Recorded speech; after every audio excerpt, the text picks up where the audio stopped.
안녕하세요. 사연에 빠지다의 DJ 민영입니다. 오늘 사연자님은 사람이 겉으로만 봐서는 그 새까만 속을 절대 알 수 없다는 사실을 뼈저리게 느꼈다는데요.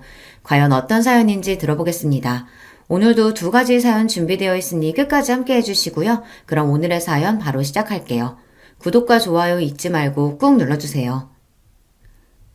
안녕하세요. 저는 이제 막 50대 줄에 들어선 가정주부입니다.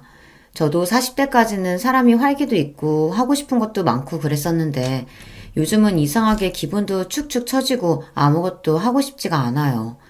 이런 이야기를 남편과 아이들에게 했더니 다들 하나같이 한다는 말이 갱년기인 것 같다고 하더라고요. 물론 저도 압니다. 제가 갱년기가 오기는 했죠. 하지만 아무리 갱년기라고 한들 단순히 호르몬의 문제라고만 생각하기엔 제 마음이 너무 답답하고 힘들어요. 친구들 추천으로 영양제도 먹어보고 병원에 가서 검사도 이것저것 받아봤는데 영 효과가 없더라고요. 30대, 40대 때에는 애들 키우고 남편 뒷바라지만 하느라 매일 정신없이 살았는데요. 그래서 우울한 줄도 모르고 살았어요. 그런데 이제 애들도 다 커서 대학도 다니고 자기들 생활도 생기니 저도 특별히 신경 쓸 게 없더라고요. 그래서 더 허전하고 우울한 건 줄은 몰라도 이상하게 별거 아닌 일에 기분이 상하고 서운하고 그래요. 최근엔 별것도 아닌 걸 가지고 큰딸에게 짜증을 냈어요. 큰딸이 남자친구가 생겨서 요즘 연애하느라 바빠요. 둘이 얼마나 좋으면 평일에도 매일 만나고 주말마다 나가더라고요. 처음엔 그러려니 했는데 집안에 일이 있어도 관심도 없고 데이트만 하고 다니니 은근 서운하더라고요. 그날은 저희 친정어머니 생신이었어요. 친정어머니께서 요양원에 계셔서 제가 새벽부터 음식해서 면회 갈 예정이었습니다. 남편은 택시 운전을 해요. 원래는 항상 남편이 요양원에 함께 가곤 했는데 하필이면 그날 남편 친구가 상을 당해서 전날 장례식장에서 하루 있다가 오게 됐어요.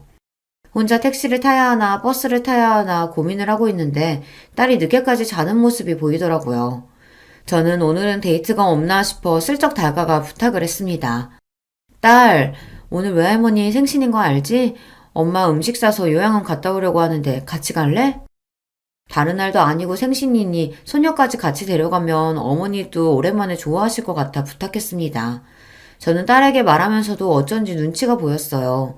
자식들 어릴 때야 제가 굳이 말하지 않아도 제가 어디만 가면 졸졸 따라다녔었지만 이제 좀 컸다고 마트라도 한번 같이 가자고 말하기가 괜히 민망스럽더라고요.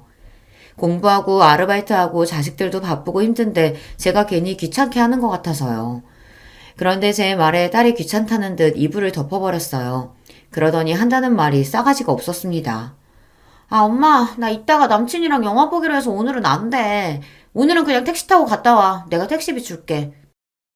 오전 10시가 될 때까지 침대에서 빈둥거리고 있었으면서 갑자기 남자친구랑 약속이 있답니다. 영화 시간이 언젠데 요양원 면회 시간도 얼마 안 돼서 엄마 할머니 얼굴만 보고 금방 올 거야. 같이 잠깐 갔다가 너는 남친 만나러 가면 되지. 딸이 약속이 있다곤 했지만 그 시간까지 준비도 안 하고 뒹굴뒹굴 하고 있는 게 아직 여유가 있는 것 같아 저는 한 번 더 이야기했습니다. 아무래도 음식을 만들어 싸둔 게 양이 많아서 딸에게 차로 데려다 달라고 해야 할 것 같아서요. 엄마, 나도 계속 시험 기간에 아르바이트해서 너무 피곤해서 그래. 아, 오늘은 제발 좀 쉬자. 제 말이 듣기 싫은지 딸은 잔뜩 인상을 구기며 짜증을 냈습니다. 그 모습을 보니 저도 순간 욱하더군요. 너는 딸년이라는 게 어떻게 그렇게 너밖에 모르니? 네 외할머니가 너한테 어떻게 했는데? 아무리 정신없는 노친애라도 1년에 한 번이는 생일인데 소녀가 돼서 들여다볼 생각도 안 하니? 순간 저는 울분을 토해냈습니다. 친정어머니가 첫손녀라고 제 딸을 얼마나 예뻐했는지 몰라요. 친정어머니는 평생 시골에서만 사시던 분이었는데 제가 둘째를 낳고 힘들어하니까 큰애를 봐주시겠다고 시골에서 자주 올라오셔서 큰딸을 봐주셨어요. 엄마도 무릎도 안 좋고 허리도 안 좋으면서 손녀 놀아주겠다고 동물원이고 공연장이고 혼자 데리고 다녀주셨습니다. 그렇게 키웠는데 딸년이 1년에 한 번도 할머니를 보러 가지 않겠다고 하니 서운하고 너무 화가 났습니다. 그 순간만큼은 제 속으로 낳은 자식이라도 미웠어요. 아, 왜 또 말을 그렇게 해? 그리고 나만 손녀야? 김희수한테는 말도 안 했으면서 왜 나한테만 그래? 딸려는 또 둘째랑 비교하며 자기한테만 뭐라고 한다고 하네요.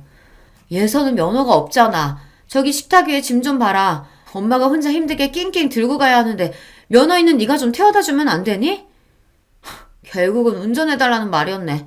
그러니까 내가 택시비 준다고 택시 타고 가라고 했잖아. 말해봐야 뭐 하겠어요. 자식이라고 많은 것도 아니고 딸랑 둘인데 하나같이 제 속을 알아주는 놈이 없으니 계속 말해봐야 우라통이 더 터졌습니다. 내가 그깟 택시비 없어서 그러냐?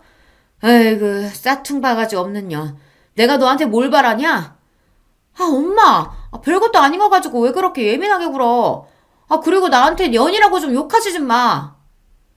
딸 사춘기 때보다 요즘 들어 딸이랑 훨씬 더 다툽니다. 사춘기 때는 딸이 말도 안 하고 입을 꾹 다물고 있어서 제가 받아주기만 하면 됐었는데요. 제 갱년기는 화를 도저히 참을 수 없어 버럭버럭 내질러야만 화가 누그러드니 가족들하고 안 싸울 수가 없었어요. 이런 이야기를 시댁에서 동서와 함께 나눈 적이 있습니다. 친정어머니 생신날 있었던 이야기를 하면서 제가 갱년기가 오기는 왔는지 자꾸만 욱하게 되고 가족들에게 화를 내게 된다고요. 그래서 별것도 아닌 일에 서운하고 혼자 우울하다고 했습니다. 그러자 가만히 듣고 있던 동서가 기분 나쁘게 실실 웃었어요. 그러게 제가 말씀드렸잖아요. 답답하게 애들하고 남편만 바라보고 사시지 말라고요. 진작 면허도 따고 일도 했으면 지금 자식한테 부탁할 일 없죠. 평생 자식한테 헌신하면 뭐래요? 다들 대가리 크면 자기들이 혼자 큰 줄 알고 부모는 헌신짝처럼 여기는데.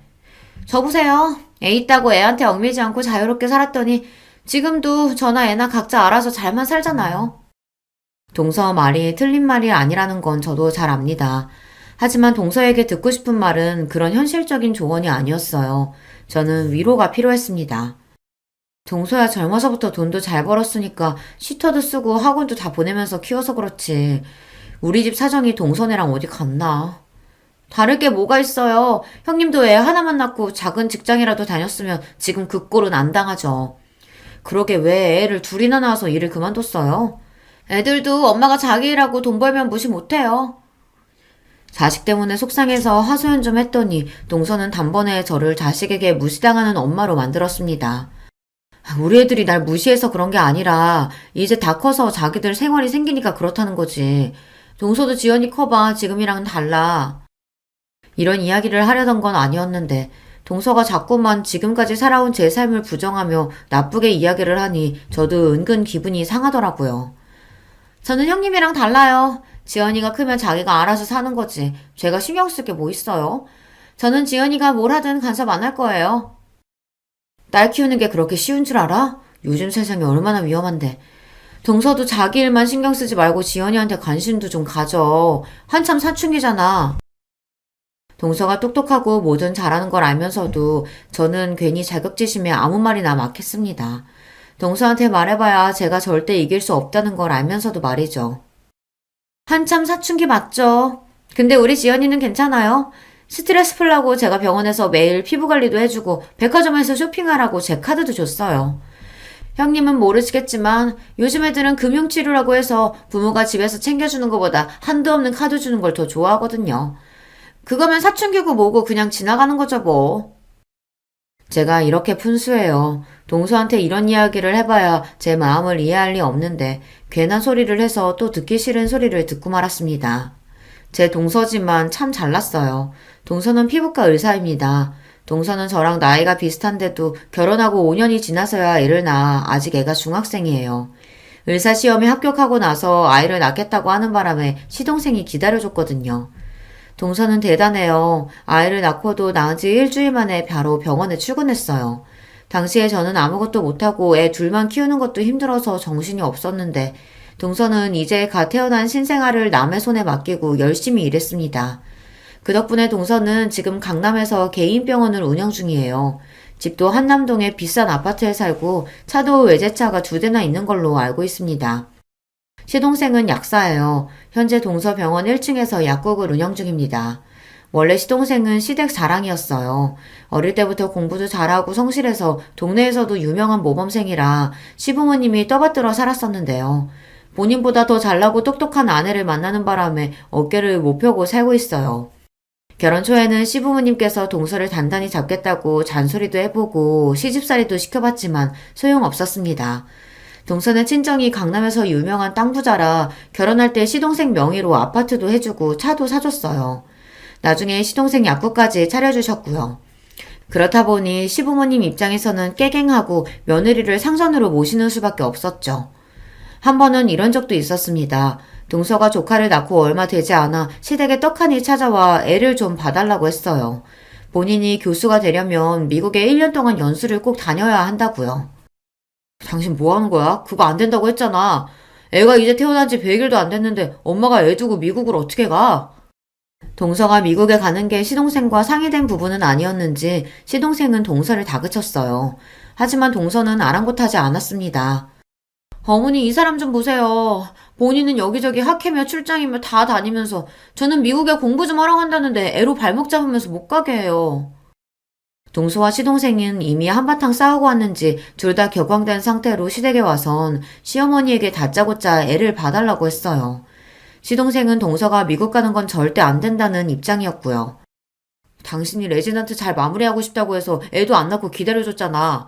근데 애 낳자마자 기다렸다는데 미국 가는 건 너무 이기적인 거 아니야? 더군다나 우리 애를 왜 우리 엄마가 봐? 평소 조용하고 말도 없는 시동생이 저렇게 화를 내는 모습은 저도 결혼하고 처음 봤어요. 아, 그럼 어떡해. 당신은 매일 약국 때문에 바쁘고 시토한테 1년을 맡길 수는 없잖아. 미국 가는 것도 우리 부모님이 지원해 주시는데 거기다가 애까지 봐달라고 할 순 없잖아. 동서와 시동생은 이미 서로 감정의 골이 깊어 보였습니다. 일과 육아 문제에 있어서 전혀 상의가 되지 않은 상황이었죠. 그만 좀 해라. 아휴, 능력 있는 며느리 모시고 살기 힘들다. 꼭 그렇게 너 하고 싶은 대로 다 하고 살아야겠니? 제가 애 하나 낳았다고 하고 싶은 거 못할 건 또 뭐예요? 애 봐주기 싫으시면 놔두세요. 그냥 저희 부모님께 부탁드릴게요. 내가 지금 애 봐주기 싫어서 이러니? 애도 애지만 부부가 어떻게 1년이나 떨어져 살아? 앞으로 평생 살아야 하는데 1년 정도 떨어져 있는 게 뭐 어때요? 어차피 지금도 뭐 대단히 사이좋은 부부는 아니에요. 당시에 저도 애 둘 키우면서 힘들었던 때라 사실 동서가 부럽기도 했어요. 시부모님이나 남편에게 좋은 소리 못 들을 걸 알면서도 당당하게 본인이 원하는 바를 주장하는 게 멋져 보였거든요. 결국 시어머니께서 조카를 1년 동안 키워주시기로 하셨습니다. 동서는 그런 사람이에요. 본인이 원하는 게 있으면 무슨 수를 써서라도 꼭 해내고 마는 사람이었죠. 동서는 미국 연수를 끝내고 돌아와서 교수가 되자마자 병원을 나와 개업을 했어요. 그때도 시동생과 시부모님은 의아해했습니다. 애까지 어머니에게 맡기고 공부하겠다고 가더니만 결국은 와서 교수로 생활할 것도 아니고 바로 개업을 했으니까요. 교수님은 슬슬 놀면서 일할 줄 알았는데 이건 뭐 매일 수술에 학회에 수업까지 하루가 24시간이라도 모자라는 거 있죠? 너무 힘들다고 했더니만 아버지가 그냥 나와서 개업하라고 하더라고요. 어차피 가지고 있는 아버지 건물 놀리기 아깝다고. 그 김에 지연이 아빠 약국도 개업해주기로 하셨어요. 어머, 정말? 우리 아들 약국을 차려주신다고? 어머, 너무 감사하다. 잘됐다, 아들. 그때까지는 시동생이 남의 약국에서 월급쟁이로 일하고 있었는데 능력 있는 처가 덕분에 약국을 차리게 된 거죠. 동서가 미국에 가 있는 사이 시어머니는 매일같이 조카를 보면서 애 버리고 간 못된 년이라고 동서 욕을 하시더니만 약국 이야기에 웃음이 떠나질 않으셨어요. 어머니께서 1년이나 우리 지연이 봐주셨는데 당연히 그 정도는 해드려야죠. 나중에 약국이랑 병원 개원하면 자주 놀러오세요. 동서를 보면서 한 번 더 크게 느낀 게 돈이 참 좋은 거라는 겁니다. 동서처럼 머리도 좋고 능력도 있는 사람이 경제적으로도 여유가 있으니 어디서든 기죽을 일이 없더라고요.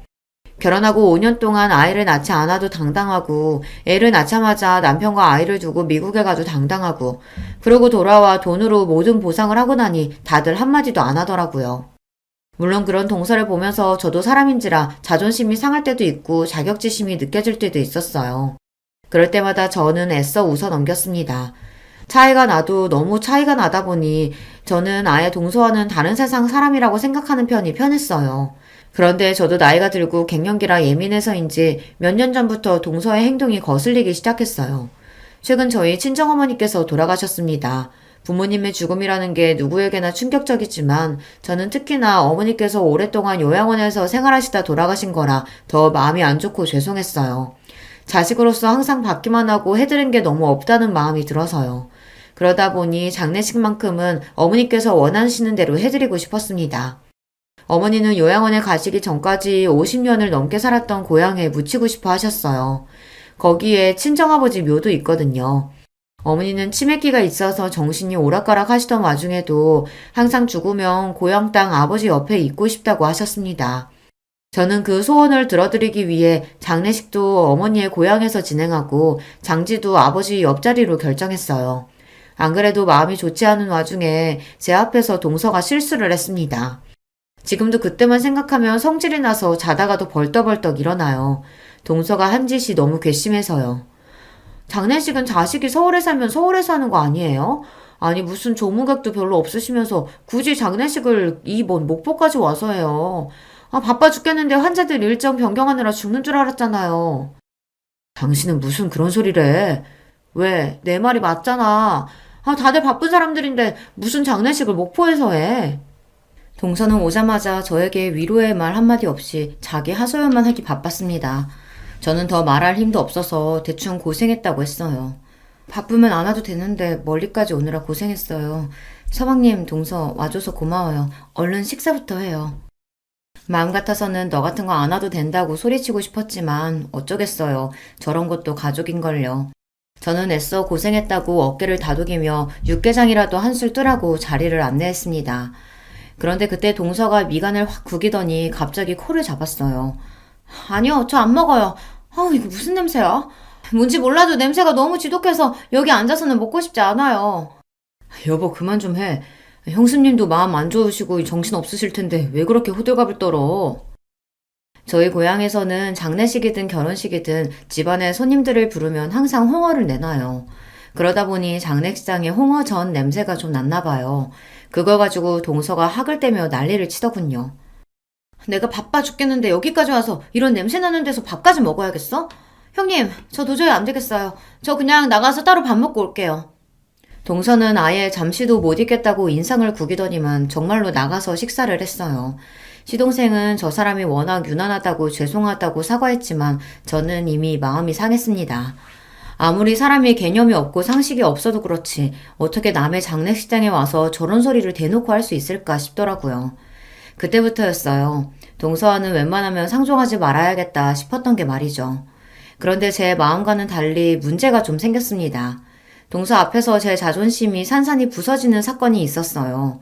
어머니가 돌아가시고 나서 제 마음이 자꾸만 헛헛하고 갱년기로 예민해지는 게 스스로 너무 싫어서 아르바이트를 시작했어요. 아는 사람이 하는 반찬 가게에서 오전에 일을 도와줬습니다. 생각보다 일이 재밌더라고요.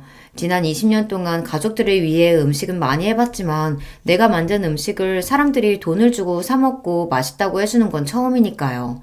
가게 사장님도 제가 오고 나서 매출이 늘었다고 하니 은근 기분이 좋았습니다. 그러던 중 아르바이트가 끝나고 집에 가는 길에 시댁에 잠깐 들렸어요. 반찬 가게에서 가져온 반찬을 시부모님께도 좀 나눠드리려고요. 그런데 때마침 시댁 주차장에서 동서가 나오더군요. 시부모님이 김치 가져가라고 해서 잠깐 들렸다고요. 그러면서 제 손에 들린 쇼핑백은 뭐냐고 물었어요. 저는 어머니 장례식 때 이후로 동서랑은 말도 섞고 싶지 않아 내내 피해 다녔는데 이렇게 딱 마주치고 보니 저도 모르게 당황해서 대충 말을 얼버무렸어요. 시부모님 가져다 드릴 반찬이라고요. 암튼 형님은 가만 보면 어른들한테 참 잘해요. 저는 이렇게 얻어다 먹을 생각만 하지 직접 만들어서 가져드릴 생각은 안 해봤는데 역시 맏며느리감은 정해져 있나 봐요. 동서가 웬일로 제 칭찬을 다 하더군요. 순간 저 여우 같은 년이 웬일인가 싶었습니다. 집에서 만든 건 아니고 내가 얼마 전부터 아는 사장님 가게에서 일해서 남은 거 가지고 온 거야. 괜찮으면 동서도 좀 가져가던지. 동서랑 마주보고 이야기하는 게 괜히 불편해서 반찬 가게에서 일하고 있다고 이야기를 한 건데 순간 제 말에 동서가 눈이 동그래지더니 갑자기 제게 달려오더라고요. 그러더니 한다는 말이 놀라웠어요. 어머, 형님 잘 생각했어요. 아주버님이 혼자 돈 벌어 다니시길래 형님은 도대체 맨날 집에서 놀면서 뭐 하나 싶었는데. 그래요. 형편이 어려우면 사람이 일을 해야죠. 동서의 말에 저는 순간 놀라서 입이 다물어지지 않았습니다. 제 남편이 저도 모르게 돈을 구하러 다닌다네요. 동서, 그게 무슨 소리야? 애들 아빠가 돈을 구하러 다닌다니. 설마 우리 애들 아빠가 동서한테 돈 꺼갔어? 아주버님이 직접 나한테 꺼간 건 아니고 우리 지연 아빠한테 돈 좀 빌려달라고 하셨더라고요. 둘째 대학 등록금이 좀 부족하다고. 동서의 말에 저는 심장이 쿵 하고 떨어지는 것 같았습니다. 제가 얼마 전 남편에게 애들 등록금 이야기를 했을 때 남편은 알겠다고 문제 없다고 했거든요. 저는 그 말만 믿고 정말 그런 줄 알고 넋을 놓고 있었는데 남편 혼자 돈 걱정에 전전긍긍했을 걸 생각하니 가슴이 시큰하더군요. 에이, 근데 우리 지연 아빠 돈이 뭐 그 사람 돈인가요? 사실 다 제 돈이지. 많이 급하신 것 같아서 제가 그냥 드리라고 했어요. 뻔히 형님네 사정 아는데 꺼주긴 뭘 꺼줘요. 어차피 못 받을 돈. 동서는 역시나 참 대단합니다. 같은 말을 해도 사람을 바보로 만드는데 일가견이 있어요. 남편이 저에게 말을 안 했는데 둘째 대학 등록금이 부족해서 시동생에게 빌렸나 봐요. 속마음은 우라통이 터지고 가슴이 찢어지는 것 같았지만 재수없는 동서 앞에서 티를 낼 수가 없었죠. 그런 일이 있었구나. 나는 모르고 있었네. 동서 미안하고 고마워. 그 돈은 내가 금방 갚을게. 아니에요 형님. 내가 꼭 돈 내놓으라고 한 것처럼 사람 민망하게 왜 그래요. 우리한테 돈 몇백이 뭐 돈인가요? 정말 괜찮으니까 신경 쓰지 마세요. 아니야 동서. 그 돈 내가 꼭 갚을 거야. 그러니까 괜한 소리 하지 말고 그냥 받아. 동서와 이야기를 나누면 나눌수록 제 감정은 점점 더 격앙되었습니다. 자존심이 너무 상해서요. 형님, 왜 또 정색하고 그러세요? 사람 무섭게. 우리 형님 이제 보니까 자존심 엄청 강하시구나? 알았어요, 알았어. 그 돈 갚으세요. 제가 다 받을게요. 동서는 대단히 인심이라도 쓰는 것처럼 돈을 받겠다며 실실 웃었어요. 제가 그동안 참 멍청했습니다. 매일 살 비비고 사는 남편이 무슨 생각을 하고 사는지도 모르고 저 혼자 갱년기니 뭐니 하면서 세상 편한 소리나 하면서 살았어요. 그날 저녁 저는 남편에게 동서와 있었던 일을 조심스럽게 이야기했습니다. 그렇게 힘들면 말을 하지 왜 끙끙 앓았냐고요. 그러자 남편은 오히려 제 걱정을 했어요. 동서가 또 기분 상하게 한 건 아니냐고 말이죠. 당신 장모님 돌아가시고 힘들어하는 거 뻔히 아는데 거기다가 대고 돈 이야기를 어떻게 해. 그때는 수금이 늦어져서 그런 거니까 걱정하지 마. 내가 금방 그 돈 갚을 거니까. 남편은 참 착한 사람입니다. 평생 혼자 처자식 먹여 살리느라 고생도 많이 하고 힘든 일도 많았을 텐데 저에게는 항상 괜찮다고 걱정하지 말라고만 합니다. 저는 변하기로 했습니다. 고등학교 졸업하고 서울에 올라와 배운 것도 없이 결혼해서 애들 키우며 사느라 현실에만 안주하고 하루하루 의미 없이 살았었는데 이제는 그러지 않을 거예요. 저는 아르바이트 하던 반찬 가게에서 정직원으로 새벽부터 오후까지 일했습니다. 결혼하고 처음으로 제가 일에 월급을 받아 남편에게 줬어요. 남편은 고생스럽게 왜 일을 하냐고 했지만 저는 괜찮다고 했습니다. 처음 하는 일이지만 즐겁고 재밌다고요. 진심이었습니다. 대단한 일은 아니지만 제가 잘하는 일을 가지고 돈까지 버니 기분도 전보다 훨씬 나아지는 것 같고 딸들과도 마찰이 확실히 줄더라고요.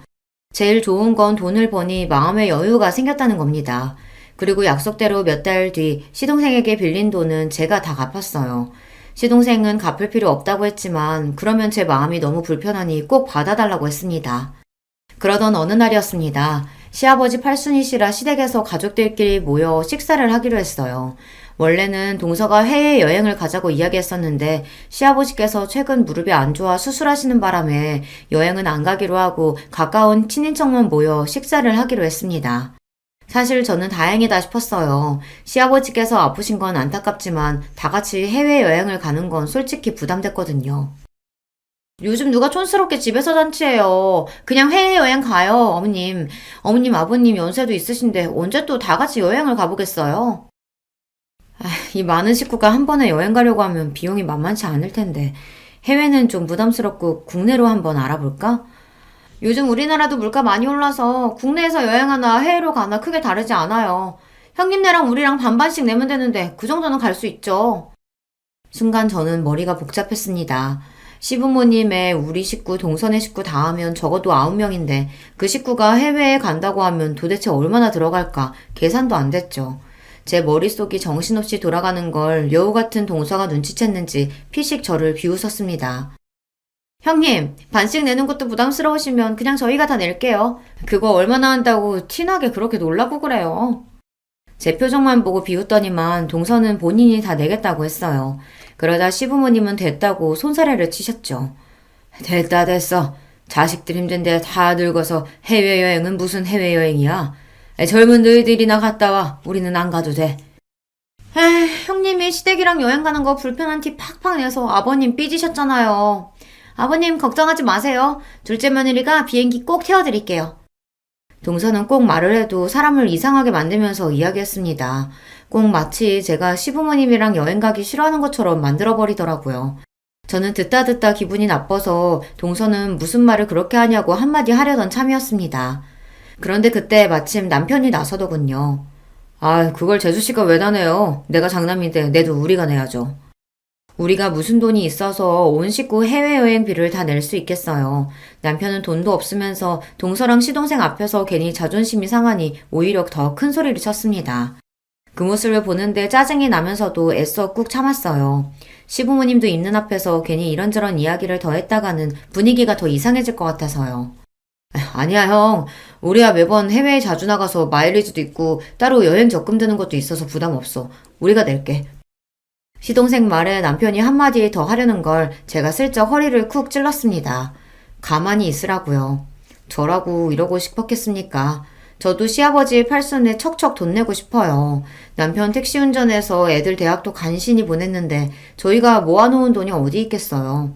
그런 와중에 어찌됐든 해외여행은 못 가게 됐으니 은근 다행이다 싶었죠. 저희는 먹고 죽으래야 돈이 없으니 싫어도 동서한테 얹혀서 여행에 따라가야 할 판이었는데 괜히 가서 또 무슨 바보 취급을 당할까 걱정됐거든요.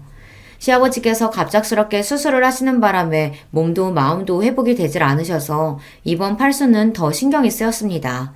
시아버지도 연세가 들기는 드셨는지 그 강하셨던 분이 이제 죽을 때가 된 것 같다고 자꾸만 죽는 소리를 하시더라고요. 제가 동서처럼 대학도 못 나오고 능력이 있는 것도 아니지만 딱 한 가지 동서보다 잘하는 게 있어요. 바로 음식입니다. 어머니에게 손맛을 물려받아 음식은 제법 해요. 시부모님도 제가 한 음식이라면 입맛에 맞으신다고 밥풀도 하나 남기지 않으시고 드세요. 그래서 이번 팔순엔 제 실력을 마음껏 뽐내보기로 했습니다. 해외여행도 가지 못했으니 동서는 분명 두둑한 봉투를 준비할 거예요. 거기에 밀리지 않으려면 평소보다 훨씬 더 막강한 음식들로 준비를 해야겠다 싶었습니다. 이런 생각을 한다는 게 제가 생각해도 유치하긴 해요. 하지만 저처럼 살아보신 분들은 아실 겁니다. 집안의 며느리라고는 저랑 동서 둘뿐인데 여러 면에서 차이가 나다 보니 알게 모르게 시부모님께 비교당하기도 하고 안 그러려고 해도 혼자 자격지심에 쪼그라들기도 해요. 제가 할 수 있는 건 고작 몸으로 때우는 것뿐이지만 그거라도 잘하고 싶었습니다. 저는 시아버지 팔순 일주일 전부터 장을 보고 메뉴를 준비했어요. 장을 보고 있는데 동서한테 연락이 왔길래 음식 준비하느라고 장을 보고 있다고 했더니만 저더러 뭐하러 사서 고생하냐고 하더라고요. 아, 형님은 답답하게 왜 그런 짓을 하세요? 요즘 출장 뷔페랑 배달 음식이 얼마나 잘 돼 있는데요. 우리 그냥 시켜서 먹어요. 출장 뷔페나 배달 음식도 좋지. 근데 동서도 알잖아. 아버님 밖에 음식 안 좋아하시는 거. 다른 날도 아니고 팔순 생신인데 그냥 집에서 준비하지 뭐. 동서도 그날 시간 괜찮으면 일찍 와. 얼마 전 명절에 동서 말대로 제사 음식을 배달시켰다가 시아버지에게 저만 혼났어요. 매번 하던 거 귀찮아서 그걸 돈 주고 샀냐고요. 다행히 시어머니께서 나서서 힘들어서 이번에만 샀다고 이야기하고 대충 넘어가긴 했지만 원래 시아버지는 밖에서 사다 먹는 음식을 싫어하십니다. 그냥 사 먹고 한번 욕 먹으면 되지. 형님은 피곤하게 사신다니까. 어쨌든 음식은 형님이 하기로 한 거니까 형님이 알아서 하셔야지. 제가 일찍 뭐하러 가요. 저는 그 전날도 출근이라 힘들어요. 저는 그냥 시간 맞춰서 갈게요. 동서에게 기대하지도 않았습니다. 제가 음식을 준비한다고 하면 동서는 사먹는 게 훨씬 좋다고 할 줄 알았어요. 대충 시아버지에게 욕 한 번 먹으면 끝날 일이라고요. 동서야 그렇죠. 욕을 먹어도 제가 먹고 본인은 봉투나 휙 들이면 그만이니까요. 저는 더 듣고 싶지 않아 대충 알겠다고 대답하고 전화를 끊었습니다. 생각이 있는 사람이면 시아버지 형제분들도 오시니 알아서 오겠지 싶어서요. 그런데 제가 동서를 몰라도 한참 모르고 있었더군요. 시아버지 팔순 당일 동서는 손님들 오시기 30분 전에야 시댁에 왔습니다. 정말 손님처럼 말이죠. 둘째, 너는 아무리 바빠도 그렇지 큰애랑 나랑 음식하느라 정신없는 거 뻔히 알면서 오늘만큼은 좀 일찍 오지 그랬냐. 동서에게 이야기해봐야 소용없다는 걸 시어머니도 아시다 보니 웬만해서 동서에게 잔소리를 잘 안 하시지만 그날만큼은 제가 며칠 전부터 음식 준비하느라 고생한 걸 다 보셨으니 일부러 저 들으라고 동서에게 한 소리 하시는 것 같더라고요. 하지만 그런 말에 신경 쓸 동서가 아니었습니다. 어머님도 참 요즘에 어떤 시대인데 음식하는 거 가지고 잔소리를 하세요. 그리고 제가 보통 며느리예요? 바쁜 의사 며느리인데 이 정도는 이해해 주셔야죠. 동서는 애교 섞인 목소리로 재수없는 소리를 아무렇지 않게 해댔습니다. 시어머니는 아이고 아이고 소리만 두어 번 내시더니 답답하다는 듯 주방을 나가버리셨어요. 어머, 뭘 이렇게 많이 하셨어요? 식구도 얼마 없는데 대충 먹을 거만 하시면 되지. 쓸데없이 가짓수는 왜 이렇게 많이 하셨대? 동서는 시어머니께서 주방을 나가시자마자 무슨 검사라도 하러 온 사람처럼 이것저것 맛을 보더니 굳이 쓸데없는 음식까지 뭐하러 이렇게 많이 했냐입니다. 저는 허리도 한번 못 펴고 준비를 했는데 고생했다는 말도 없이 저 따위로 말하니 사람이 순간 기분이 확 상하더군요. 동서는 살림의 살자도 모르고 음식이라고는 해본 적도 없어서 잘 모르나 본데 잔치 음식에는 다 기본 구성이라는 게 있는 거야. 여기 쓸데없는 음식은 하나도 없어. 아, 그래요? 누가 보면 호텔 주방장이라도 모신 줄 알겠어요. 제 말이 기분이 나빴는지 동서는 곧바로 얼굴을 구기더니 비아냥거리더군요. 그날만큼은 저도 동서에게 지고 싶지 않았습니다.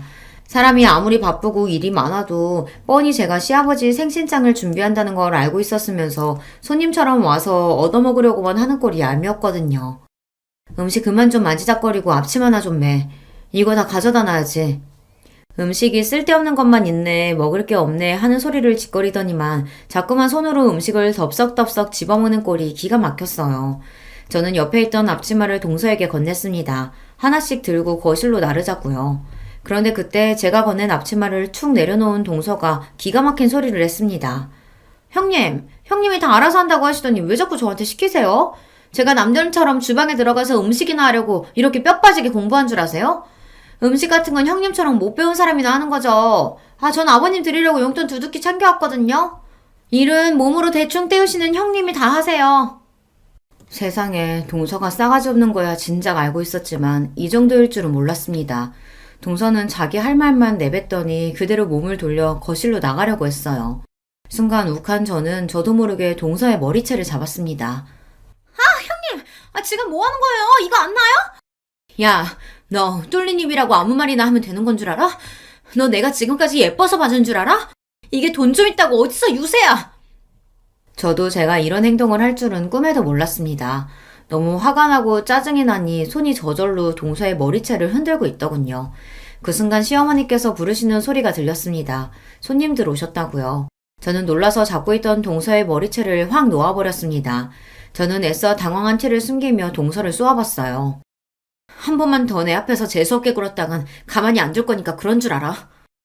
저는 당당하게 제 할 말을 하고 동서보다 앞서 거실로 나갔습니다. 그때까지도 혹시나 동서가 뒤에서 달려들기라도 할까봐 겁이 나서 심장이 쿵쿵 크게 뛰었어요. 하지만 이미 벌어진 일이었습니다. 앞으로 동서가 저에게 무슨 짓을 하든 저도 더는 봐주지 않기로 했어요. 저는 곧장 거실로 나가 손님들에게 인사부터 드렸습니다. 그때 뒤에서 급하게 뛰어오던 동서의 인기척이 저에게도 들렸지만 애써 모른 척 했습니다. 저는 거실에 식사 준비를 하면서도 연신 동서를 흘깃거렸어요. 제가 머리채까지 잡았으니 절대 가만히 있을 동서가 아닌데 가만히 있는 게 이상해서요. 물론 동서도 생각이 있다면 어른들 있는 앞에서 행패를 부리지는 않겠지만 내내 불안했습니다. 그런데 역시나 그냥 넘어갈 동서가 아니었죠. 갑자기 제가 만든 갈비찜을 먹더니 욱하는 소리를 냈어요. 그러더니 한다는 말이 가관이었죠. 형님, 이게 뭐예요? 이거 파리 아니에요? 음식을 어떻게 했으면 파리가 들어간지도 모르고 먹으라고 내놔요. 뭐? 그게 무슨 소리야? 갑자기 파리라니. 순간 거실에 있던 시부모님과 손님들은 일제히 동서 손에 들린 파리를 쳐다봤어요. 그런데 동서 말이 사실이었습니다. 제가 만든 갈비집에서 새까만 파리가 나왔어요. 저는 놀라서 그럴 리 없다고 음식을 확인했습니다. 그때였어요. 동서는 다른 접시에 있던 잡채도 한 입 먹어보더니 욱소리를 내며 뱉었습니다. 어머, 이건 또 뭐야? 형님, 잡채 간 보신 거 맞아요? 간장을 얼마나 부었는지 짜서 도저히 못 먹겠네.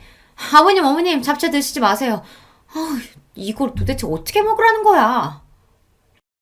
동서는 갈비찜에 이어 잡채까지 들먹이며 꼬투리를 잡았습니다. 저는 그제야 정신이 들었습니다. 동서 인연이 제가 지 머리채를 좀 잡았다고 작정하고 제 음식을 모함하는 것 같더라고요. 동서 무슨 소리야. 내가 다른 거 몰라도 잡채간은 몇 번을 봤는데 짜긴 뭐가 짜다고 그래. 짜니까 짜다는 거지. 제가 뭐 없는 소리라도 지어내는 줄 알아요? 이상하면 형님이 먹어봐요. 그럴 리 없었습니다. 갈비찜에 파리가 들어간 건 음식의 뚜껑을 열어놔서 그럴 수도 있겠다 싶지만 잡채가 먹지 못할 정도로 간이 안 맞을 리 없어요. 제가 다른 건 몰라도 잡채 하나는 자신 있거든요. 그런데 그때 금방 잡채를 드신 시어머니께서 조심스럽게 이야기를 하셨습니다. 어머, 큰애야. 잡채가 너무 짜기는 하다. 네가 이것저것 음식한다고 바쁘더니만 실수로 간장을 더 넣었나 봐. 아무래도 믿을 수 없어 저는 제 젓가락으로 잡채를 먹었습니다. 그런데 동서 말이 맞았어요. 잡채가 짜도 너무 짜더라고요. 말도 안 돼. 그럴 리가 없는데. 형님이 음식하느라 힘들어서 실수했나봐요. 아무리 그래도 이건 심해도 너무 심하다. 입도 못 대겠어요. 아버님, 우리 대충 배 채운 것 같은데 그냥 나가서 2차 할까요? 제가 분위기 좋은 막걸리 집으로 안내할게요. 저는 이 상황이 믿기지 않아 순간 말문이 턱하고 막힌 채 멍하니 있었습니다. 재수씨, 아무리 그래도 준비한 음식이 이렇게 많이 남았는데 갑자기 어딜 가요? 아주버님도 음식 드셔보셨으면 아실 거 아니에요. 아버님 팔순이신데 이만 손님들까지 초대했으면 맛있는 걸로 대접해야죠. 아버님, 어머님, 그냥 우리 나가요. 막걸리 먹고 노래방도 가서 놀고 오자고요. 순간 분위기가 이상해지자 시부모님들도 손님들도 제 눈치를 살피셨어요. 저는 이대로 가만히 있으면 안 될 것 같아 정신을 차리고 자리에서 벌떡 일어났습니다. 괜찮아요, 어머님, 아버님. 동서랑 2차 신나게 다녀오세요. 뒷정리는 제가 하고 있을게요. 저도 바보가 아닙니다. 동서가 시부모님을 모시고 나가겠다고 한 순간 분명 이건 동서가 저에게 복수하려고 술을 쓴 거라고 직감했어요. 하지만 시아버지 생신인데 제가 분위기를 망칠 수는 없었죠. 저는 시부모님과 손님들에게 여기는 걱정하지 말고 나가서 신나게 놀다 오시라고 했어요. 시어머니는 끝까지 혼자 이 많은 걸 어떻게 정리하냐고 그냥 두고 같이 나가자고 하셨지만 저는 마음이 내키지 않았습니다. 이대로 동서와 나갔다가는 노래방이 아니라 공터에 나가 한바탕 치고받고 싸워야 할 것 같아서요. 동서와 가족들이 나가자마자 저는 눈물이 왈칵 쏟아지고 말았습니다. 울지 않으려고 안간힘을 쓰며 노력했지만 소용없었어요. 오늘만은 어떻게든 동서를 이기고 싶었는데 결국은 또 동서에게 놀아나고 말았습니다. 여보, 왜 울어? 괜찮아? 저는 괜찮다고 동서와 시동생과 함께 막걸리를 먹고 오라고 보냈는데 남편은 아무래도 제가 신경 쓰였는지 다시 돌아왔어요. 그러다 제가 혼자 바닥에 주저앉아 아이처럼 엉엉 소리를 내며 울고 있는 모습을 보고만 거죠. 울고 있는 제 모습을 보고 놀란 남편이 저를 향해 달려오자 저는 그 모습이 고마워서 또 눈물이 터지고 말았습니다. 여보, 내가 만든 갈비찜에 파리가 들어갔을 리가 없어. 그리고 당신도 알잖아. 내가 만든 잡채가 얼마나 맛있는지. 내가 지금까지 살면서 잡채를 100번도 넘게 만들었는데 거기다가 실수로 간장을 부었을 리 없다고. 이건 분명 동서가 나 엿먹이려고 일부러 그런 거야. 여보, 그게 무슨 말이야? 재수씨가 왜 당신을 일부러 엿먹이려고 했겠어? 눈물을 펑펑 쏟으며 웅얼거리는 제 말에 남편은 무슨 소리냐고 자세하게 이야기해보라고 했습니다. 남편의 다정함에 기대해 저는 오늘 주방에서 있었던 일을 그대로 다 말했어요. 동서가 늦게 와서는 내 음식 가지고 듣기 싫은 소리를 하길래 하도 열받아서 머리채를 잡았다고요. 그랬더니 동서가 화가 나서 일부러 내 음식에 장난질하고 시부모님 모시고 나간 것 같아. 평소 동서가 하는 짓을 봤을 땐 분명해. 제 이야기를 들은 남편은 눈이 휘둥그레졌습니다. 평소 누구에게도 싫은 소리 한마디 못하는 제가 흥분해서 동서의 머리채까지 잡았다는 말에 남편도 많이 놀라나 보더라고요.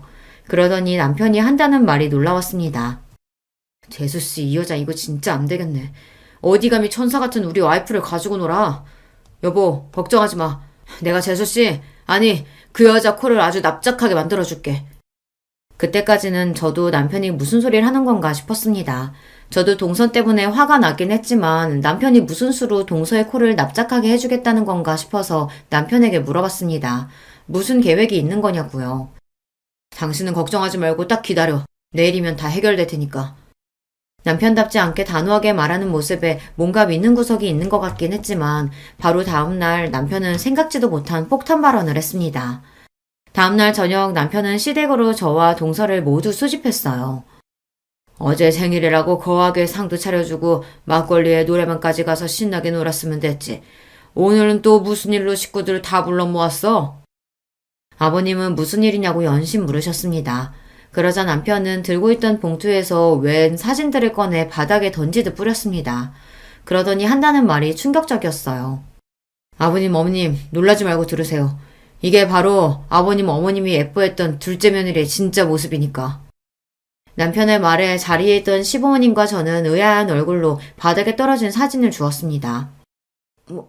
뭐야, 둘째야. 이게 다 뭐냐? 이 남자들은 누군데 너랑 이러고 있는 거야? 네? 무슨 말씀이세요, 어머님? 남자라뇨?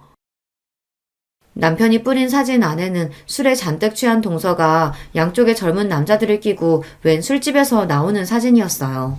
그 사진을 확인한 시부모님은 곧장 동서를 쏘아보았고 동서는 놀라 사진을 구겼습니다. 그러더니 한다는 소리가 기가 막혔어요. 어머, 아주버님, 이게 다 뭐예요? 아주버님 혹시 스토커예요? 남의 사진을 이렇게 마음대로 찍으면 어떡해요? 모 눈에는 뭐만 보인다더니 스토커는 무슨. 아버지, 어머니, 그 사진 속 술집 보통 술집 아니에요. 돈만 주면 젊은 남자들이랑 술 먹고 노는 룸사롱이라고요.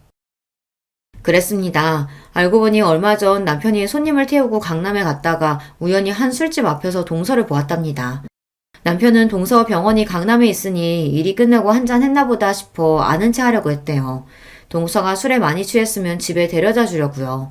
그런데 그때 동서 뒤에서 웬 젊은 남자들이 나타나더니 동서를 부축해 남편이 운전하는 택시를 잡았답니다. 그러더니 동서를 남편의 택시 뒤에 태운 거예요. 동서를 태운 남자들은 딱 봐도 동서의 동료가 아닌 것 같았답니다. 생김새도 의상도 범상치 않았대요. 뒷좌석에 탄 동서는 술을 얼마나 많이 먹었는지 취해서 남편을 알아보지도 못했답니다. 남편이 이런저런 말을 거는데도 아예 알아듣질 못했대요. 그날 남편은 곧바로 시동생에게 연락해 동서를 데려다 줬답니다. 그리고 남편이 강남에서 본 광경을 그대로 이야기한 거예요.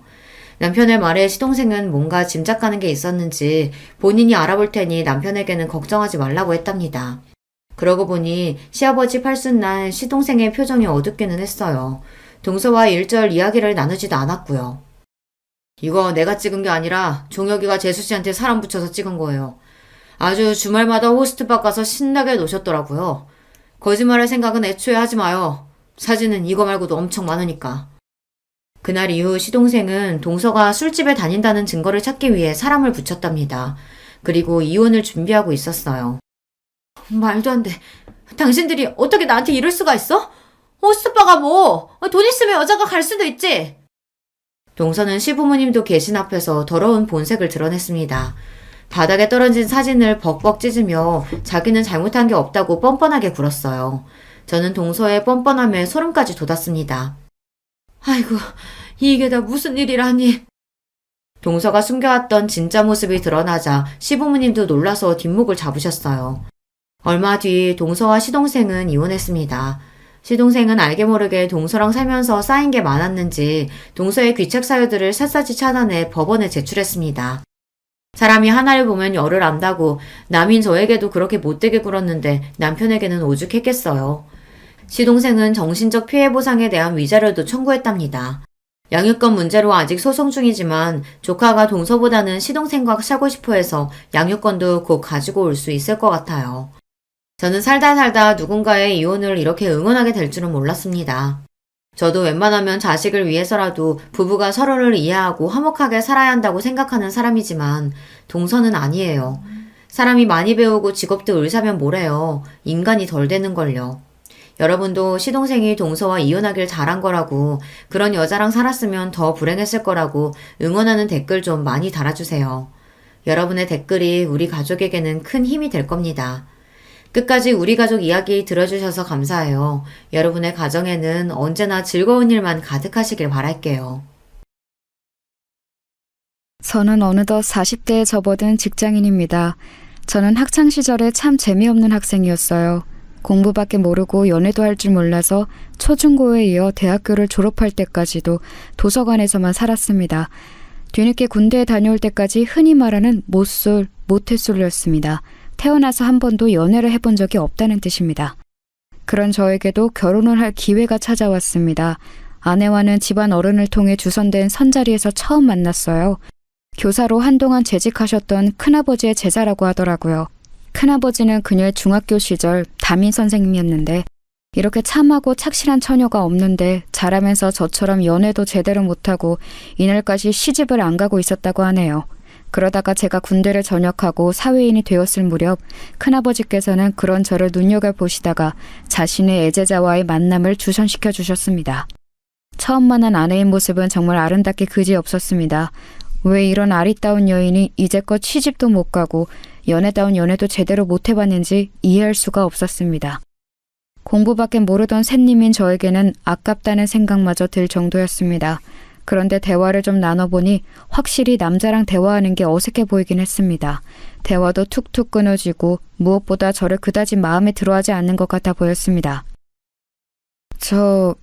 그러면 오늘은 이만 이렇게 일어날까요? 네, 다음에 봬요. 뻘쭘한 분위기를 더 못 견딘 제가 자리를 펴하는 제안을 했고 그녀는 상투적인 다음에 보자는 말로 인사를 나눈 뒤 그날은 그렇게 헤어졌습니다. 어색해하던 그녀의 모습을 떠올리면서 이번 만남도 물 건너 갔구나 싶었습니다. 그런데 며칠이 지나서 그녀에게서 먼저 문자가 와 있었습니다. 준석 씨, 그날 잘 들어가셨어요? 우리 다음에 보기로 했는데 언제가 좋을까요? 저는 당연히 그녀가 첫 만남에서 헤어질 때 한 다음에 보자는 말이 그냥 예의상 인사치레로 하는 말이라고 생각했는데 그녀는 진심으로 한 말이었습니다. 아, 봐요 우리. 언제가 좋을까요? 저는 오늘도 괜찮은데. 네? 오늘이요? 좋아요. 그럼 오늘 봐요. 그녀는 잠시 망설이는 듯 하더니 이내 당일에 바로 보자는 제안을 수락했습니다. 그런데 그녀가 먼저 연락을 해온 것임에도 불구하고 그 자리는 어색하기 그지없었습니다. 참 지금 생각하면 제가 할 말은 아니지만은 그녀는 확실히 남자를 많이 못 만나본 티가 나는 사람이었습니다. 그때 당시에는 저는 마음에 안 들어 한다고만 생각이 들게 행동을 했으니까요. 그러다가도 지금처럼 이렇게 먼저 연락이 오기도 했다가 막상 만나면 어색해하고 헷갈리는 점이 한두 가지가 아니었습니다. 저도 연애 경험이 없다 보니 답답해 미칠 지경이었는데 어느 날은 더 참지 못하고 그녀에게 솔직하게 얘기했습니다. 미주씨, 혹시 제가 마음에 안 드는데 큰아버지 입장 생각해서 자꾸 나오시는 거면 안 그러셔도 돼요. 우리 그래도 알 거 다 아는 성인인데 서로 시간 낭비하지 말고 솔직하게 얘기합시다. 네? 아니, 저는 그게 아니라 마음에 안 든다고 한 적 없는데 준석 씨는 제가 마음에 안 드시나요? 네? 아니요. 그런 뜻이 아니고. 그러면 미조 씨는 제가 마음에 든다는 말씀이세요?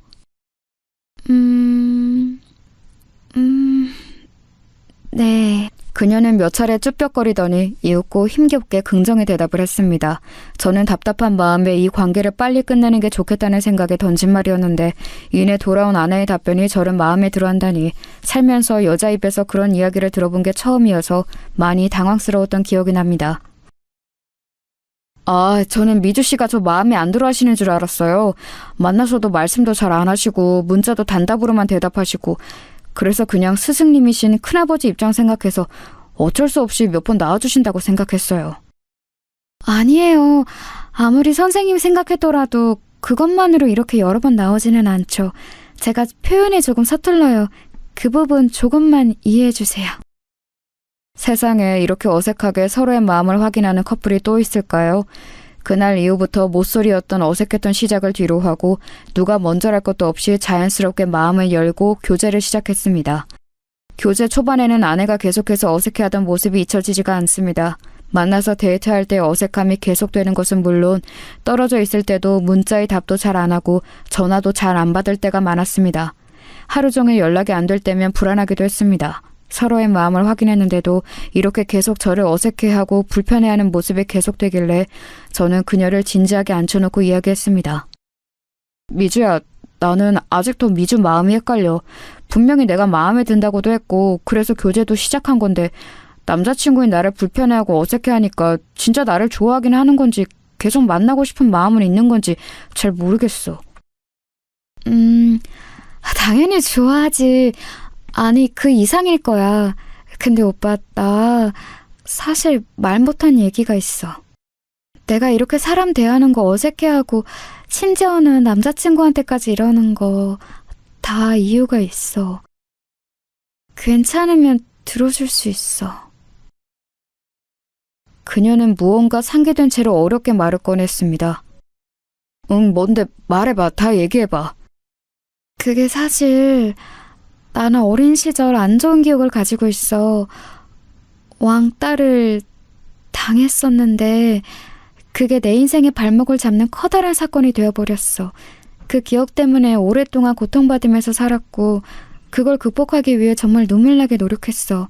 정신과의 도움도 오랫동안 받았고 오랫동안 이어오던 약물 치료도 지금이 되어서야 조금씩 끊고 있어.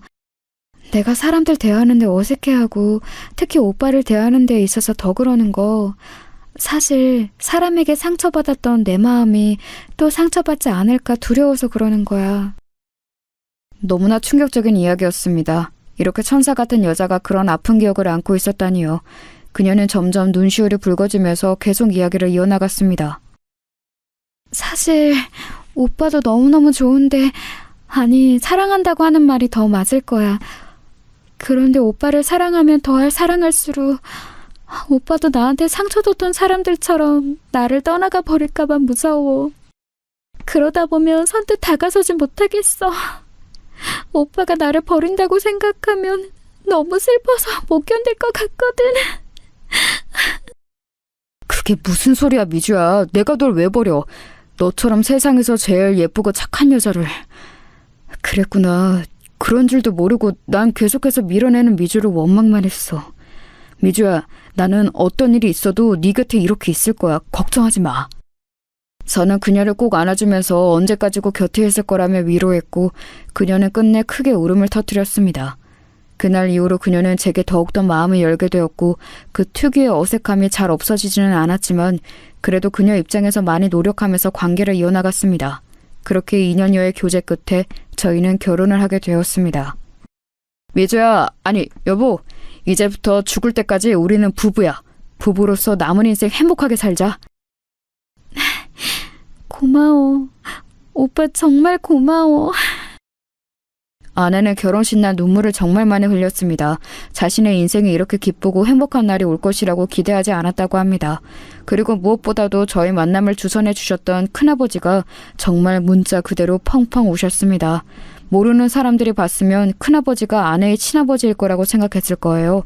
이 정도로 아내와 큰아버지가 각별한 사제지간인 줄 그날 다시금 새롭게 느꼈습니다. 저는 아내의 지난 모든 상처를 다 덮어주고 다 깨끗이 치유해주고 싶었습니다. 할 수만 있다면 아내를 괴롭힌 사람들을 찾아다가 법에 무서운 철퇴를 가하고 싶었습니다. 지금이라도 늦지 않았으니 그렇게 해보자고 아내에게 슬며시 몇 번 제안해보았지만 아내는 또 다른 보복이 무섭다며 늘 거절했습니다. 저도 아내가 두려워하는 바가 무엇인지 알기에 더는 강요하지 않았습니다.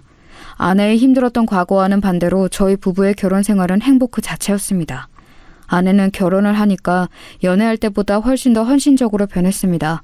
한 번 세상에 상처를 받았던 사람이다 보니까 세상에든 저에게든 완전히 마음을 열지 못하다가 결혼이라는 울타리 안에서 부부가 되고 나니까 저를 일생의 사랑으로 받아들인 것 같았습니다. 그렇게 제게 완전히 마음을 연 아내 덕분에 하루하루가 행복했습니다. 매일 새벽같이 일어나서 정성스런 도시락을 차려주었고 저녁에 퇴근하고 돌아오면 언제나 칠첩 반상이 차려져 있었습니다.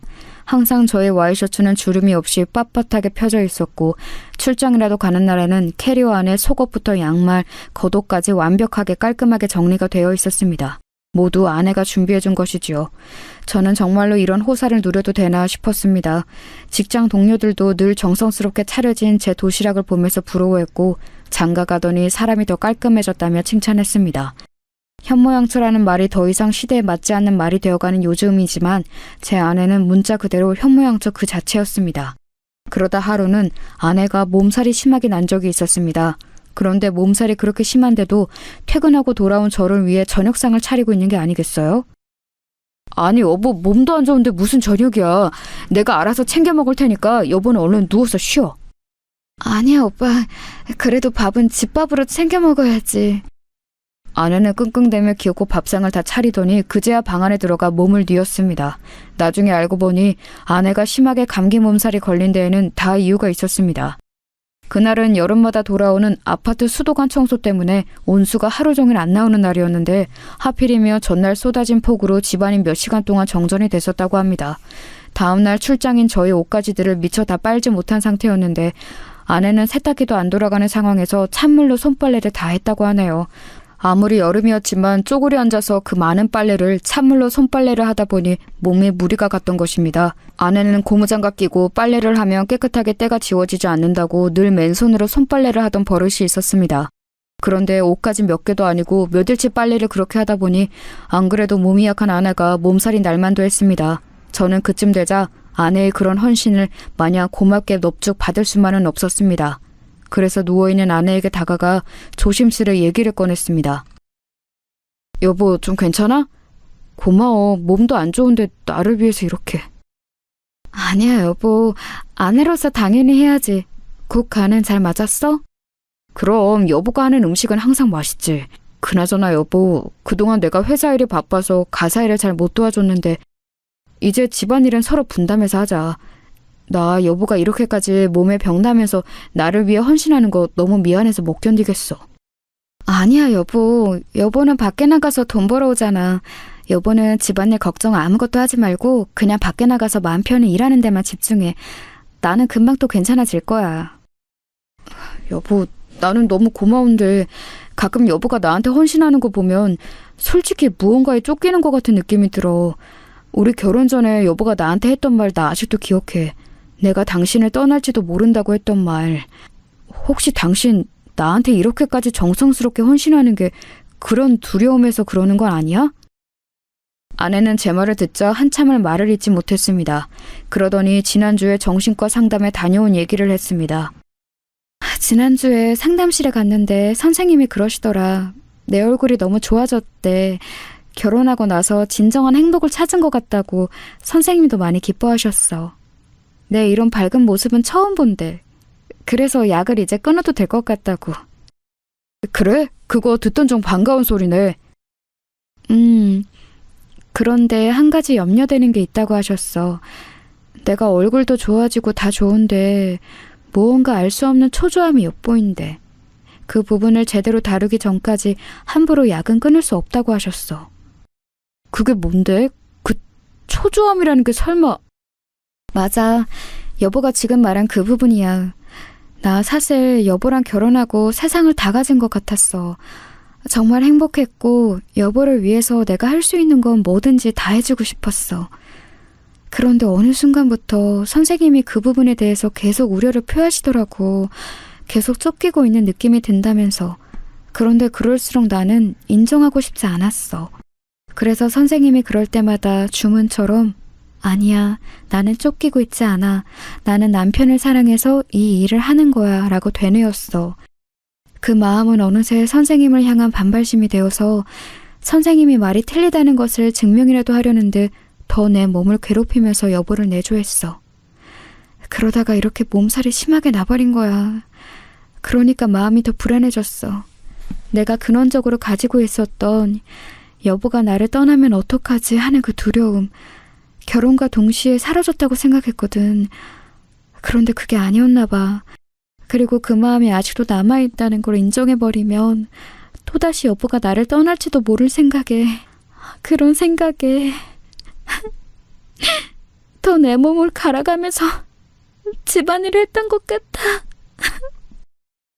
아내는 긴 고백을 늘어놓다가 눈물이 차올라서 더 이상 말을 잇지 못했습니다. 저는 그런 아내를 꼭 안아주면서 말했습니다. 여보, 다시 말하지만 나는 결코 당신 곁을 떠나지 않아. 여보의 마음이 불안하면 매일매일 이 말을 해줄게. 하루에 1000번도 더 할 수 있어.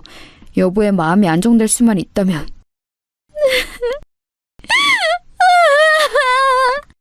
저는 가슴이 찢어질 듯 아팠습니다. 설마 했던 저의 생각이 맞았던 것입니다. 저를 향한 분에 넘치는 헌신은 남편으로서 저를 사랑해서 그런 것도 있지만 혹시라도 제가 자신의 곁을 떠나면 어떡하나 하는 마음에 더욱더 기를 쓰고 헌신을 했을 거라는 저의 생각이요. 저는 그쯤 되자 아내의 마음을 이렇게 쑥대밭으로 만든 못된 사람들과 사건이 궁금해지기 시작했습니다. 여보, 괜찮다면 여보 학창시절 이야기 좀 해줄 수 있어? 불편하면 하지 않아도 돼. 그런데 당신을 좀 더 알고 싶고 이해하고 싶어. 아내는 잠시 고민을 깊게 하더니 제게 말했습니다. 그래. 이제 이야기할 때도 된 것 같네. 길고 지루한 이야기가 되겠지만 들어줘. 아내는 그렇게 오랫동안 꺼내지 않았던 학창시절 이야기를 꺼냈습니다. 아내는 어릴 적에 무척 밝고 명랑한 소녀였습니다. 지금의 수줍고 숫기 없는 모습과는 대조되게 오히려 말량광이에 가까웠다고 합니다. 그렇게 밝고 티 없이 맑았던 아내의 인생은 중학교에 올라가면서 완전히 뒤바뀌게 됩니다. 바로 서두에 말씀드렸던 왕따를 당하게 된 사건 때문인데요. 그 시작은 이랬습니다. 아내가 중학교 2학년이 되었을 무렵의 일입니다. 아내에게는 아주 어릴 적부터 동네에서 친했던 친구 희진이가 있었는데요. 희진이와는 중학교 2학년에 올라가면서 같은 반이 되었습니다. 그동안 동네에서 친하게 지내기는 했지만 학교에서는 같은 반이 된 적이 없었는데 이번에 같은 반이 되면서 둘은 서로 뛸 듯이 기뻐했다고 하네요. 희진이는 누가 봐도 정말 예쁘게 생겨서 여학생들의 부러움과 남학생들의 인기를 한 몸에 받는 학생이었대요. 그런 희진이와 친했던 아내였기에 아내 옆에도 친구들이 북적북적했다고 합니다. 그러던 어느 날 희진이가 안 좋은 사건에 휘말리게 되었어요. 중학교 3학년 선배 중에 일진이었던 오빠가 이 희진이를 좋아하게 된 겁니다. 뭐 사람이 사람 좋아하는 일이야 흔히 있을 수 있는 일이지만 이 일진 오빠의 접근 방식이 상당히 불량했다고 합니다. 야, 박희진, 너 학교 끝나고 뭐하냐? 나랑 오토바이 타고 한강 놀러 갈래? 네? 저 끝나고 학원 가야 해요. 아, 나 얘 답답한 소리 하네. 학원은 무슨 학원이야. 그냥 땡땡이 치고 이 오빠랑 놀러 가자. 어? 안 돼요. 그만 돌아가 주세요. 아이씨, 너 죽고 싶어? 다시 한번 말한다. 끝나고 정문 앞으로 안 나오면 너 죽을 줄 알아. 희진이는 협박에 가까운 일진 오빠의 접근이 너무나 무서워서 그날 방과 후에 후문으로 도망갔다고 합니다. 다음 날이 되자 쉬는 시간에 그 일진 오빠는 다시 저희 반에 찾아와서 문을 쾅 열며 희진이를 협박했습니다. 야, 네가 나를 바람 맞춰? 너 진짜 죽고 싶어? 왜 이러세요? 싫다는데 왜 자꾸 그러시냐고요? 어쭈? 앙칼지게구네? 야, 너 한 번만 더 바람 맞추면. 야, 박성호, 너 뭐하냐 지금? 금방이라도 희진이를 한 대 칠 것 같은 일진 오빠를 제지하고 나선 것은 다름 아닌 같은 반의 민지연이었습니다. 너 지금 나 놔두고 바람 펴? 이 나쁜 새끼야? 아, 나 또 인연이 귀찮게 하네. 야, 너 너랑 나랑 언제 사귀었냐? 바람은 무슨 얼어 죽을 바람. 당장 꺼져. 이 오빠 지금 작업 중이니까. 야, 이 나쁜 새끼야. 그럼 나한테 했던 건 뭔데? 민지연은 손바닥으로 일진 오빠의 등짝을 마구 때리며 울었다고 합니다. 아, 나 이게 진짜 죽을라고. 일진 오빠가 제지하며 소리를 지르는 순간 담임 선생님의 목소리가 들렸습니다. 뒤에 더 자세하게 설명하겠지만 이 담임 선생님이 저희 큰아버지이십니다. 야, 거기 너네 뭐야? 3학년이 여기는 왜 와 있어? 수업 좀 쳤으니까 얼른 돌아가. 아씨, 야 민지연, 너 두고 보자. 아, 이쁜이, 다음 시간에 또 올게. 일진 오빠는 돌아가는 와중에도 희진에게 찝쩍대는 것을 멈추지 않았습니다. 그런데 진짜 큰 사건은 그때부터 시작되었습니다. 그날부터 지연이는 대놓고 희진이를 괴롭히기 시작했습니다. 민지연이 진짜 그 일진 오빠랑 사귀었던 건지 어떻던 건지는 모르겠지만 분명한 건 지연이가 그 일진 오빠를 좋아하고 있었고 그런 일진 오빠가 희진에게 찝쩍대니까 배알이 꼴렸던 것입니다. 문제는 지연이란 아이의 위치였습니다. 민지연 역시 학교의 일진이었는데 거기서만 그쳤어도 좋으련만 그 아이는 무려 학교 이사장님의 딸이었습니다. 이사장님의 후광을 등에 업고 천방지축으로 날뛰던 학교에서 알아주던 양아치라 선생님들도 함부로 손을 못 대던 학생이었던 것입니다. 그런 민지연의 희진이를 향한 괴롭힘이 시작되는 순간이었습니다. 처음에는 볼 때마다 어깨로 툭 치고 가는 것은 물론 수업 시간에 뒤에서 지우개 가루를 던지며 희진이를 괴롭혔습니다. 같이 다니는 일진 무리는 그런 광경을 보며 킥킥대며 좋아했는데 아내의 눈에 비친 그들의 모습은 정말 악마 같았다고 합니다. 처음에는 그렇게 비교적 가벼운 시비로 희진이를 괴롭히더니 하루는 정말 못된 짓을 저질렀습니다. 수업 중에 치고 책장 서랍에서 교과서를 꺼내려던 희진이가 기겁을 하며 소리쳤습니다. 왜 그래 희진아? 무슨 일이야? 책상 안에 쥐가 손발에 벌벌 떠며 희진이가 가리킨 책상 서랍에는 죽은 쥐가 피 묻은 채로 들어있었습니다. 그것을 본 반 학생들은 아연실색하며 소리를 지르고 난리도 아니었습니다. 그런 광경을 보면서 민지연은 자신의 일진 친구들과 함께 뒤에서 킥킥대며 웃고 있었습니다. 누가 이런 장난을 쳤어? 누구야? 당장 안 나와? 담임이셨던 큰아버지는 정말로 크게 화가 나서 범인을 색출하려는데 민지연이 뒤에서 킥킥대던 걸 멈추더니 이렇게 얘기하는 거였습니다. 선생님, 그거 쥐가 아니고요. 박희진이 임신해서 애 떼놓은 거래요. 뭐야? 너 이 자식 일로 당장 나와! 화가 머리끝까지 난 큰아버지는 민지연을 앞으로 불러세우는데 민지연은 조금의 반성의 태도도 보이지 않더랍니다. 왜요? 뭐, 어떻게 하려고? 너 이 자식 당장 교무실로 따라와! 큰아버지는 민지연의 손목을 잡고 교무실로 끌고 가려는데 민지연이 쌩쇼를 시작하더랍니다. 교사가 학생 못 만진다. 성추행이에요. 담임이 자기 학생 성추행이에요. 그 목소리가 어찌나 크던지 교실이 쩌렁쩌렁 울리더랍니다. 큰아버지가 잠시 당황해서 멈칫하던 사이 가만히 있던 아내가 등장했습니다. 야, 민지영, 그만해. 쪽팔리지도 않냐? 이거 다 너가 저지른 짓이잖아. 너가 희진이 대놓고 괴롭히는 거 여기 모르는 사람 있어? 어디서 일진 양아치한테 차이고 와서 엄한 화풀이야.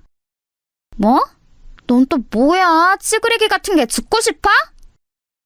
선생님, 그동안 민지연이 희진을 엄청 괴롭혔어요. 희진이가 보복당할까봐 선생님한테 말씀 못 드리고 있었는데 저 쥐도 분명히 민지연이 저지른 짓이에요. 전현이 미쳤나? 야, 증거 있어? 증거 있냐고! 야, 민지연, 너 이게 사실이야? 이거 사실이면 너 큰일 날 각오하고 있어라. 선생님이 뭘 어떻게 할 건데요? 마음대로 해보세요. 그렇게 난장판이 된 교실은 아수라장이 됐고 큰아버지는 그 길로 교무실로 달려가 이 일을 선생님들께 알리고 머지않아 학폭위원회가 열렸습니다. 큰아버지가 그동안 민지연이 희진이를 괴롭혔다는 증거를 모아서 위원회에 제출했는데 위원들의 반응이 심상치 않았습니다. 김상호 선생? 그러니까 민지연 학생이 저질렀다는 이 학폭이 증거는 없고 다른 학생들의 증언뿐이라는 것이죠? 그 학생들은 지금 어디 있죠? 네, 증언을 해주기 위해서 지금 옆방에서 기다리고 있습니다. 애들아, 어서 들어. 아니, 왜 미주 너밖에... 그랬습니다. 처음 충격적인 쥐사건을 마주한 같은 반 학생들은 놀라는 마음에 처음에 큰아버지의 움직임에 동조를 해주었으나 학교 이사장의 딸이자 일진이라는 막강한 파워를 가진 민지연이 무서워 학폭위원회 당일이 되자 모두 꼬리를 내뺀 것이었습니다. 결국 남은 건 희진이의 절친인 아내뿐이었지요. 한 명뿐인 건가요? 이러면 곤란한데... 그리고 죽은 쥐를 희진 학생의 책상에 지연 학생이 넣었다는 증거나 증인이 있나요? 아니요. 하지만 정황상 지연 학생이 그랬다는 게 확실합니다. 김상호 선생, 지금 무슨 큰일 날 소리 하는 거예요? 정황만 가지고 억울한 학생에게 그런 끔찍한 누명을 더 씌우는 게요? 오히려 무고죄로 김 선생이 징계를 받아야 마땅하겠구만. 네? 아니 그게 무슨... 자... 본위원회는 최종 심의 결과를 발표하겠습니다. 민지연 학생에게 씌워진 학교 폭력에 관한 모든 혐의는 증거 불충분으로 혐의가 없는 것으로 밝혀졌습니다. 이어서 이 자리에 계신 위원들 대부분이 징계위원들이시기 때문에 바로 징계위원회를 열도록 하겠습니다. 네? 그게 무슨 말씀이세요? 누구를 징계한다는 거죠? 징계위원회에서 김상호 선생에 대한 심의 결과를 발표하겠습니다. 무고한 민지연 학생을 모함한 담임 김상호 선생을 3개월 감봉 조치에 처한다. 위원장님, 그게 무슨 말씀이십니까? 위원장님! 의문이 가득한 학폭위원회는 그렇게 큰아버지만 억울하게 끝이 났습니다. 위원회가 끝나고 다들 자리를 나서는데 민지연이 큰아버지만 들리게 이렇게 얘기했다고 합니다. 이 꼰대 아저씨, 또 나한테 덤벼봐. 그 다음엔 감봉으로 안 끝날 테니까. 큰아버지는 이를 뿌득뿌득 갈면서 민지연을 노려봤지만 그 자리에서 할 수 있는 것이 아무것도 없었습니다. 이 결과에 가장 큰 충격을 받은 것은 아마도 피해자인 희진이었을 겁니다. 희진이는 큰 충격을 받고 멀리 부산에 사는 큰 이모댁으로 전학을 갔습니다. 희진이가 받았을 충격이 서울과 부산의 거리감만큼 크게 전해지는 순간이었습니다. 아내는 희진이와 눈물의 마지막 이별을 해야 했습니다. 희진아, 미안해. 내 증언만으로는 사건이 밝혀지지 않았나 봐. 정말 미안해. 아니야, 미주야. 너는 할 만큼 했어. 도와줘서 고마워. 마음 같아선 너도 데리고 전학 가고 싶은데 그럴 수 없는 거지? 나는 엄마 아빠가 정말 어렵게 이 학교 입학시켜주었잖아. 그런 엄마 아빠 기대를 저버릴 수는 없어. 아쉽다, 미주야. 우리 꼭 계속 연락하자. 알았지? 그랬습니다. 아내도 이 썩은 학교에서 탈출하고 싶었지만 힘든 형편에 부모님이 어렵게 보내주신 사립학교라서 차마 그럴 수가 없는 상황이었던 것입니다. 문제는 그다음부터 진짜 커지게 되었습니다. 자신들을 괴롭히던 희진이가 전학을 가버리자 새로운 놀잇감이 필요했던 민지연 무리는 그 화살을 아내에게 쏘기 시작했다고 합니다. 아, 정혜용사. 친구 잃어버리고 혼자서 학교 다니니까 기분이 어때? 이제부터 너는 지옥을 맛보게 될 거야. 그 이후부터는 문자 그대로 아내에게 지옥이 펼쳐졌다고 합니다. 희진이가 당했던 죽은지 사건은 귀여운 정도에 불과했습니다. 민지연 무리는 할 수 있는 모든 방법을 동원해서 아내를 괴롭혔다고 합니다. 어느 날 학교에 등교했는데 책상이 온통 칼로 난도질 되어 있고 빨간 글씨로 온갖 저주의 말들이 써 있었습니다. 걸레 임미주 임신 4개월, 임미주 아빠 5명. 차마 입에 담기도 어려운 말들이 더 있는데 그것까지는 너무 망측해서 이 정도까지만 적습니다. 그런가 하면 이런 일도 있었습니다. 체육 시간이 되어 체육복을 갈아입었는데 운동장에 나가서 두 줄로 뛰고 있으니 갑자기 뒤에 학생이 놀라서 소리치더랍니다. 미주야, 너 바지! 어머나, 이게 뭐야? 아내의 체육복 바지가 날카로운 면도칼로 베어져 있어서 달리기를 하는 순간 벌어져서 속옷이 훤히 드러나게 되었던 것입니다. 처음 입을 때는 몰랐는데 달리면서 점점 벌어지도록 누가 선을 쏘놓았던 것입니다. 그게 누구겠어요? 당연히 저 악마 같은 민지연이었겠죠. 아내는 지금도 그 순간만 생각하면 창피해서 얼굴이 후끈 달아오른다고 했습니다. 어떤 날은 화장실에서 볼일을 보고 있으면 갑자기 위에서 물벼락이 쏟아지기도 했다고 합니다. 놀라서 밖으로 나가보면 낄낄거리며 도망가는 민지연의 무리의 뒷모습이 보였다고 했습니다. 이외에도 민지연은 입에 담지도 못할 잔인하고 망측한 일들로 아내를 괴롭혔는데 아직까지 정신이 온전히 붙어있는 것이 대단하다고 여겨질 정도였습니다. 참다 못한 아내는 이번에는 모든 증거를 모아 큰아버지에게 제출을 했고 큰아버지는 다시 용기를 내어 다시 학폭위원회를 신청했습니다. 그렇게 열린 학폭위원회 날. 김상호 선생, 또 같은 선생의 같은 학생. 이번에는 피해자만 바뀌었네요. 네, 위원장님. 이번에는 증거가 명백하게 있습니다. 피해자라고 주장하는 임미주 학생은 평소부터 민지연 학생과 사이가 좋지 않았고 또 저번 학폭위원회에서 피해자라고 주장했던 박희진 양과 절친한 사이이지요? 네? 그건 맞습니다만 그 얘기는 갑자기 왜... 그러면 임미주 학생이 원한 관계에 의해서 민지연 학생을 모함할 수도 있다는 생각은 안 해보셨나요? 그럴 리가 없습니다. 제가 아는 임미주 학생은 절대 그럴 학생이 아니에요. 여기 증거가 이렇게 명백하지 않습니까? 이런 증거야 원한을 가진 사람이라면 누구라도 조작할 수 있는 거 아니겠습니까? 그게 무슨 말도 안 되는 소리입니까, 위원장님? 그렇다면 임미주 학생이 이 증거를 조작했다는 증거를 대보세요. 정황상 그렇다는 거죠. 정황상. 우리 김상호 선생이 그렇게 좋아하는 정황 말이에요. 위원장님! 자, 판결을 내리겠습니다. 민지연 학생이 임미주 학생을 주도적으로 따돌리고 괴롭혔다는 증거가 명확치 않으므로 민지연 학생에 대한 학교폭력 혐의는 혐의 없음으로 결론 내린다. 자, 그럼 역시 이번에도 바로 징계위원회를 열어볼까요? 또 시작입니까, 위원장님? 민지연 학생을 재차 무고한 김상호 선생에게 3개월 무국정지 처분을 내린다. 위원장님, 정말 너무한 것 아닙니까? 분노에 가득 찬 큰아버지의 외침 뒤로 악마 같은 민지연의 조롱만 다시 돌아올 뿐이었습니다. 꼰대 아저씨, 아무리 애써보라니까. 마지막에 누가 없나? 도저히 이길 수 없는 싸움이었습니다. 명확한 증거를 댄다 해도 이사장이 끈앞풀이었던 학폭위원회와 징계위원회는 눈 하나 깜짝하지 않았습니다. 큰아버지는 결국 눈물을 흘리며 아내에게 말했습니다. 배주야, 미안하다. 정말 미안해. 이 선생님이 힘이 없어서 너에게 이런 몹쓸 일을 겪게 하는구나. 아니에요, 선생님. 선생님 잘못 아니에요. 울지 마세요. 미주야, 선생님 징계받고 돌아올 때까지 꿋꿋이 잘 버텨야 한다. 다음에 올 때는 꼭 선생님이 그 못된 녀석들 벌받게 해줄게. 감사해요, 선생님. 그렇게 큰아버지의 징계 기간 동안 아내를 향한 민지연의 괴롭힘은 더욱 거세졌습니다. 당연히 이사장인 아버지를 등에 업은 민지연을 제지할 수 있는 사람은 아무도 없었습니다. 그렇게 큰아버지의 징계 3개월이 지난 어느 날 아내는 그날도 죽을 결심을 수도 없이 고쳐가며 힘겹게 등교를 한 날이었습니다. 그런데 어김없이 책상에 각종 폐륜과 입에 담지 못할 성희롱이 적혀 있어야 하는데 깨끗이 치워져 있더랍니다. 이게 무슨 일이지? 그리고 하루는 체육 시간이 끝나고 돌아왔는데 이번에는 책상이랑 가방에서 민지연 무리가 버려놓은 쓰레기며 피 묻은 생리대며 각종 더러운 것들이 나와야 하는데 가방 안이 깨끗하더랍니다. 그 일은 그 다음 날도 또 그 다음 날도 계속되었습니다. 이제 민지연 무리가 제풀에 실증이 나서 괴롭힘을 그만둔 건가 하면 그렇지도 않았습니다. 쉬는 시간마다 괴롭힘은 여전했으니까요.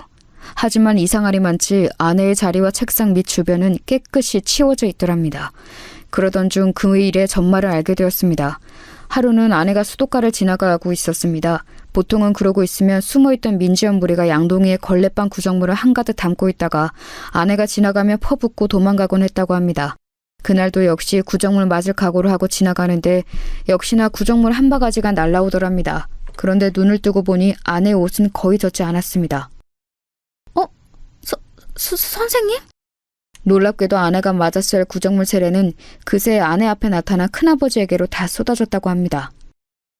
아, 뭐야? 꼰대가 왜 저기 있어? 에이씨, 기분 잡쳤네. 야, 가자! 야, 민지야, 너 이리 와! 아, 뭐예요? 재밌게 놀고 있었는데 왜 끼어들어요? 젠장. 그래, 앞으로 너 하고 싶은 대로 맘대로 다 해. 니네 잘난 아버지 등에 업고 날뛰던 말던 어디 해보라고. 근데 너 앞으로 미주 괴롭힐 거면 그건 나한테 해. 나 어차피 자존심도 없고 쪽팔린 것도 없는 놈이니까 나한테 하라고. 할 자신 있으면 해봐, 어디. 선생님. 뭐야. 영혼 납셨네. 그런다고 내가 안 할 줄 알고? 못할 것도 없지. 두고 봐라. 그렇게 민지연 무리가 조롱을 하며 떠나간 자리에서 아내는 구정물에 흠뻑 젖은 큰아버지를 보면서 울먹였습니다. 선생님, 이게 뭐예요? 왜 저 대신... 대신이라니 미주야. 애초에 이런 끔찍한 짓을 당해야 하는 사람도 없고 그걸 대신해야 할 사람도 없어. 이 선생님이 무능력해서 너를 지켜주든 못했다. 이제부터는 저 못된 년들이 하는 짓거리 혼자 당하게 안 둘게. 미주야, 꼭 기억하렴. 넌 혼자가 아니야. 선생님, 그럼 매일 제 책상이랑 가방 치워주셨던 것도... 선생님이 해줄 수 있는 게 고작 그것밖에 없더구나. 미안하다. 미안하다, 정말. 선생님, 정말 감사해요. 정말 감사해요. 그날 이후로 큰아버지는 쉬는 시간마다 아내를 지켜주러 나타나셨습니다.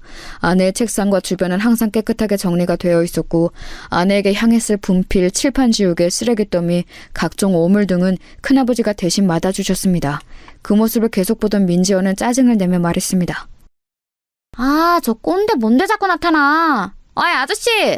그런다고 멋있는 줄 알아요? 민지연, 누가 이기나 끝까지 해보자. 아, 재미없어. 아우, 저 꼰대. 아빠한테 말해서 잘라달라고 해야지. 그렇게 큰아버지의 눈물겨운 노력으로 민지연은 제풀에 지쳐 슬금슬금 괴롭힘의 빈도가 줄어들었고 아내의 이 끔찍한 상황을 뒤늦게 전해들은 장인 장모님은 뒤늦게 아내의 전학을 결정했습니다. 그때가 중학교 3학년 1학기를 마칠 때쯤이었으니 1년여의 괴롭힘 동안 아내는 정말 잘 버텨냈습니다. 여기까지 듣는데 저는 눈물이 앞을 가려서 말을 잇지 못했습니다. 여보, 아니 어떻게 그런 끔찍한 일을... 아니야 여보, 다 김상호 선생님이 계셨기 때문에 이겨낼 수 있었어. 정말 다시 겪고 싶지 않은 순간이지만 상호쌤 때문에 버틴 거야. 진짜 상호쌤은 나한테 진짜 은인이야. 이렇게 완벽한 남편까지 선물해 주셨잖아. 아내와 저는 서로를 부둥켜 안고 지난날의 아픔을 회상하며 밤새 울었습니다. 그렇게 얼마간 지났을까요? 아내의 심정을 또 크게 뒤흔들 만한 사건이 생기게 됩니다. 중학교 2학년 때 먼저 괴롭힘을 받아서 부산으로 전학 갔던 희진이 기억하시죠? 아내와는 그 이후로도 계속 연락을 주고받았는데 얼마 전 전해드는 소식으론 건강이 많이 안 좋다고 했어요. 마지막을 생각할 정도로요. 그 소식을 전해들은 아내는 큰 슬픔에 잠겨 있었습니다. 그러던 중 희진이가 부탁을 하나 하더랍니다. 미주야, 나 이제 보고 싶은 사람들 다 봤어. 그런데 중학교 2학년 때 우리 같은 반 친구들, 걔네들은 아직 다 못 봤다? 마지막 가기 전에 꼭 보고 가고 싶은데. 그런데 너도 알다시피 너랑 내가 그 학교 동창회 그동안 안 갔던 이유는 뻔하잖아. 혹시 미주 네가 용기 내줄 수 있으면 이번에 열린다는 그 중학교 2학년 동창회 같이 한번 가줄 수 있어? 혹시라도 네가 불편한 자리면 인사만 하고 금방 나오자. 아내는 깊은 고민에 빠졌습니다. 그 자리에 자신을 괴롭힌 주동자였던 민지연이 나올 수도 있고 아내가 그렇게 괴롭힘을 당하던 시절에 방관만 했던 이들만 가득한 자리에 간다는 것이 쉬운 결정은 아니었거든요. 하지만 하나뿐인 절친 희진이의 부탁인데다가 둘 다 동병상련의 아픔이 있었기에 두 사람은 손 꼭 붙들고 용기 내서 그 동창회에 한번 나가보기로 결심을 했습니다. 여보, 내가 전화 붙잡고 계속 대기하고 있을 테니까 희진 씨랑 무슨 일 생기면 바로 전화해. 알겠지? 알겠어, 여보. 별일 없겠지. 나도 희진이만 생각하면서 얼른 다녀올게. 저는 걱정이 한가득 앞섰지만 마지막으로 친구 얼굴도 보고 가고 싶다는 희진 씨의 부탁을 거절할 수는 없었기에 불안한 마음으로 아내를 그 자리에 보내주었습니다. 몇 시간쯤 지났을까요? 아내의 전화로 희진 씨가 전화를 했습니다.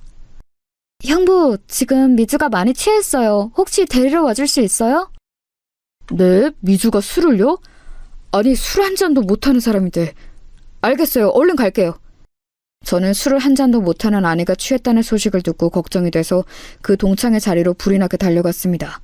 제가 찾아갔을 때는 아내는 이미 몸을 못 가눌 정도로 만취가 되어 있었습니다. 그리고 그 자리에는 아내와 희진 씨를 그렇게 괴롭혔던 악마 민지연도 있었습니다. 술에 잔뜩 취해 인사불성이 된 아내는 혀 꼬이는 발음으로 민지연에게 계속 말을 걸었습니다. 야, 민지연 왜 그랬냐? 너 우리한테 왜 그랬어? 너 때문에 우리 불쌍한 희진이 병들었잖아. 너 때문에. 안녕하세요. 저는 이 사람 남편 되는 사람입니다. 이게 다 무슨 일이죠? 희진 씨와 주변 동창들의 얘기를 들어보니 아내가 더 짠해졌습니다. 아내는 동창회 자리에 희진 씨와 독착한 이후 얼마 안 있어 민지연이 도착했는데 그 순간 손이 덜덜 떨리고 이 자리에 괜히 왔다는 생각이 들더랍니다. 그런데 민지연은 자기가 20여 년 전 저질렀던 만행은 아랑곳하지도 않고 심지어 아내와 희진 씨를 제대로 기억도 못하더랍니다. 지금은 어디 대기업가의 사모님이 되어서 편하게 지낸다고 하던데 아마 이미지 관리 때문에 더 모른 척 했을 수도 있었을 것 같아요. 그런 민지연의 모습에 화가 난 아내는 주구장창 술을 들이켰고 만취가 된 상태로 계속 민지연에게 비난을 했던 것입니다. 기업가 사모님으로서 이미지 관리를 해야 했던 민지연은 계속 언짢은 표정이었습니다. 아, 이쪽이 민지연 씨? 아내 통해 얘기는 많이 들었습니다. 반갑습니다. 저는 속으로 분노가 가득했지만 아무렇지 않은 척 악수로 청했습니다. 아, 네, 반가워요. 아내분이 많이 취한 것 같으니까 얼른 데려가시죠. 네, 그렇게 하죠. 그럼 또 뵙겠습니다. 또 뵐 일이 있을까요? 그럼 들어가세요. 아내를 통해 전해들은 특유의 업신여기는 태도로 저를 대하던 민지연은 제가 아내를 부축해서 문 밖을 나서려는데 일부러 들으라는 듯 말했습니다. 아, 어디서 남편도 꼭 지 같은 찌질한 놈을 만났네. 오랜만에 기분 좋게 동창회 왔다가 똥 밟았지 뭐야? 저는 그 말을 듣는데 더 이상 이성의 끈을 붙잡고 있을 수 없었습니다. 희진 씨, 차에서 미주랑 잠깐만 기다리실래요? 금방 다시 올게요. 네? 네, 그렇게 하세요. 저는 차에다 안전하게 아내와 희진 씨를 데려다 놓고 다시 민지연에게 다가갔습니다. 아, 아직 정식으로 명함을 못 드렸네요. 여기 제 명함. 아직 안 가셨네요. 어디 뭐 하시는 분인지 좀 볼까?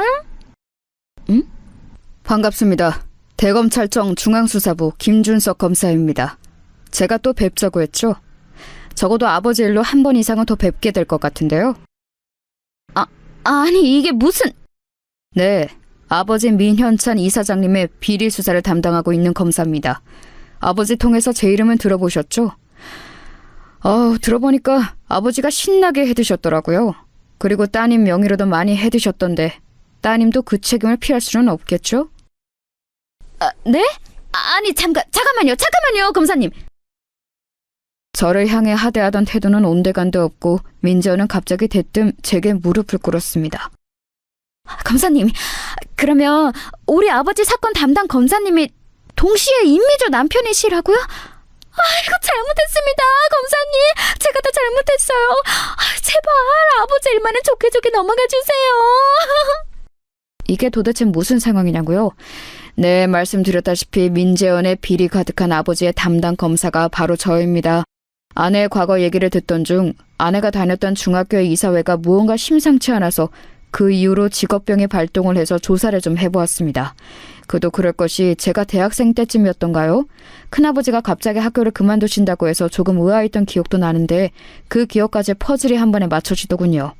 이 학교는 뭔가 심상치 않다는 생각에 바로 조사에 착수를 했고 아니나 다를까 이사장의 비리가 화수분처럼 터져나왔습니다. 이미 압수수색은 진행된 상태였습니다. 자기 집에 그런 큰일이 터졌는데도 뻔뻔하게 동창회에 나와서 거들먹거리고 있던 민지연의 모습이 얼마나 한심해 보였는지요. 그러다가 제가 담당 검사라고 하니까 바로 꼬리 내리고 무릎을 꿇는데 이렇게 쉽게 굴복할 거였으면 그 시절 내 아내는 왜 그렇게 괴롭혔냐고 묻고 싶었습니다. 머지않아 그쪽한테도 담당자가 갈 겁니다. 부디 성실히 조사에 임해주세요. 검사님. 저는 애처롭게 비는 민지연을 뒤로 하고 술에 취한 아내와 희진 씨를 무사히 데리고 돌아왔습니다. 그 뒤로 민지연과 그의 아버지는 비리에 깊게 관여한 혐의로 법정 구속이 되었습니다. 아마 부녀가 둘 다 중형을 피하기는 어려울 것으로 보입니다. 이렇게 오랜 세월이 지난 뒤에야 아내의 복수는 완성이 되었습니다.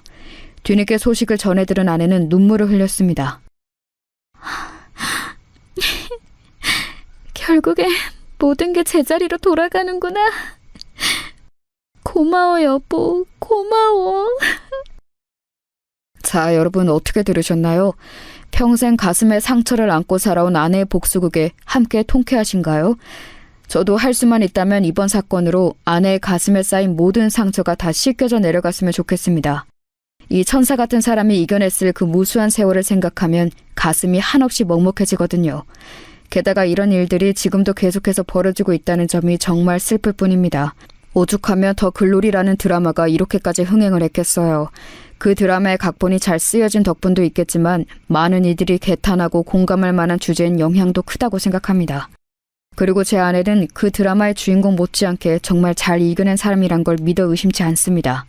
부디 학교폭력과 왕따 문제가 대한민국에서, 아니 이 인류에서 영원히 뿌리 뽑히기만을 간절히 기도해봅니다. 제가 준비한 사연은 여기까지입니다. 모두 아내에게 남편에게 사랑한다는 말 한마디씩 더 건네는 하루 되시길 바랍니다.